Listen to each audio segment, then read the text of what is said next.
फूंकने वालियाँ, कुल औज़ु बिरब्बिन फ़लक मिन शर्रि मा खलक। तो ये सारी जब आप इसका तर्जुमा व्यूअर्स ज़रूर पढ़ें, वीडियो बहुत लंबी हो जाएगी। सूरत नास और सूरत फ़लक कौन से पारे में है? कुरान शरीफ के 30वें पारे में मौजूद है, एंड पे जाके, ठीक है। तो हज़रत आयशा रज़ी अल्लाह अन्हा से रिवायत है कि आप सल्लल्लाहु अलैहि वसल्लम देखें, अल्लाह ताला के महबूब जब बीमार होते और तकलीफ़ होती तो अपने ऊपर बाउज़ तैर सूरत फ़लक, सूरत नास पढ़कर दम फरमाते।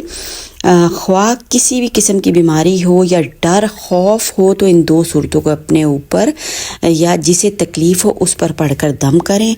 मज़ीद अपने हाथ पर दम करके पूरे जिस्म पर मल लें तो इंशाअल्लाह ताला बहुत फ़ायदा होगा। अच्छा व्यूअर्स, एक बात देखिए और इसमें हज़रत आयशा जो है हमारी अम्मा जान हैं, अम्मी हैं हमारी, तो उन्होंने क्या फ़रमाया है कि ख्वाह किसी किस्म की बीमारी हो या डर खौफ, देखें अगर डर